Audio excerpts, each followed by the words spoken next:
فرمایا نبی کریم صلی اللہ علیہ وسلم نے اپنے اندر خدائی صفات پیدا کرو، یعنی جو صفتیں اللہ کے اندر موجود ہیں ان صفتوں کو اپنے اندر پیدا کرو۔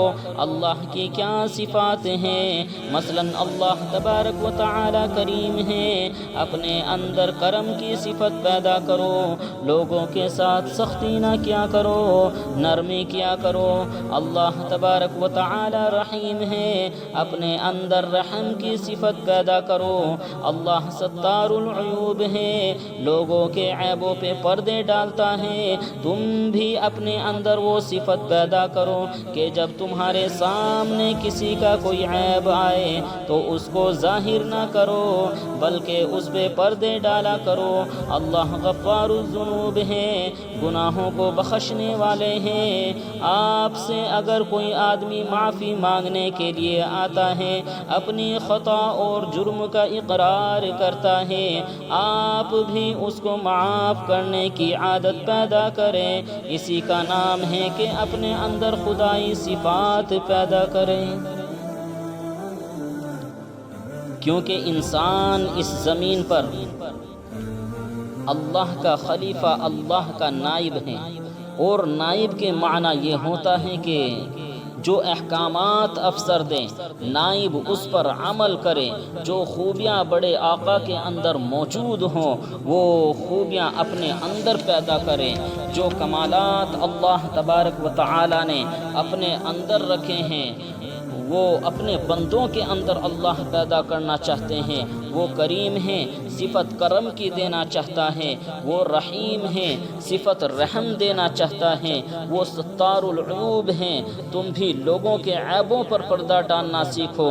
وہ غفار الذنوب ہیں، گناہوں کو بخشنے والا ہے، آپ بھی لوگوں کی خطاؤں کو معاف کرنا سیکھو۔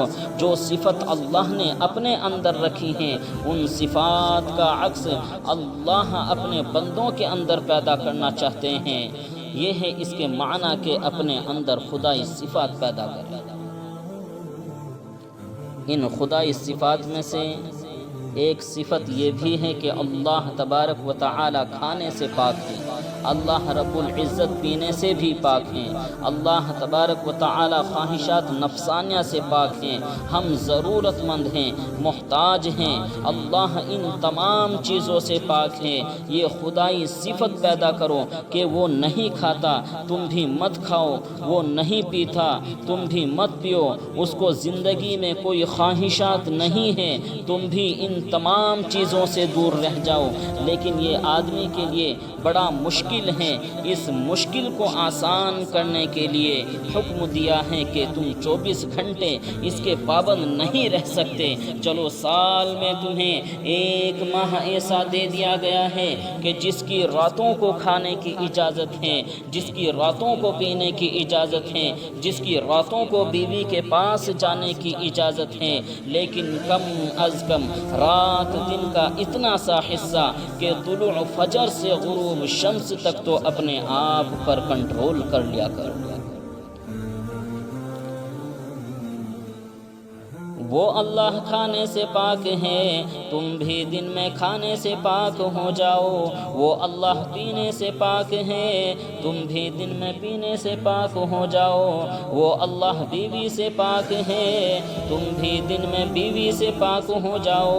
وہ اللہ خواہشات نفسانیہ سے پاک ہے، تم بھی ان تمام چیزوں سے دور رہ جاؤ۔ اپنے اندر اتنی صفت پیدا کر لو، پھر جو اللہ کی صفات ہیں وہ مخلوق میں آئے گی۔ وہ اللہ کے نیک بندے جو اپنے اندر خدائی صفات پیدا کرتے ہیں، اللہ تبارک و تعالی پھر ان پر انعامات کی بارش برسانا شروع کر دیتے ہیں۔ اس صفت کو پیدا کرنے کا نام روزہ ہے۔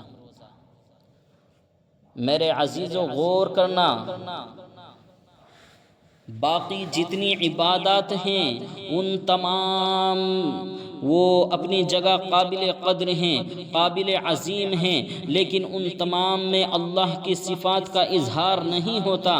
مثلاً آپ نماز پڑھتے ہیں، آپ نماز میں اللہ اکبر کہہ کر نیت باندھتے ہیں، پہلے آپ ثنا پڑھتے ہیں، سورہ فاتحہ پڑھتے ہیں، پھر کوئی اور سورت پڑھتے ہیں، پھر آپ اللہ اکبر کہہ کر رکوع میں جاتے ہیں۔ یہ رکوع کرنا بہت بڑی عبادت ضرور ہے، لیکن میرے بھائیو دوستو اللہ کی صفت نہیں ہے، کیونکہ اللہ رب العزت تو جھکنے سے پاک ہیں، اللہ تبارک و تعالی تو رکوع کرنے سے پاک ہیں۔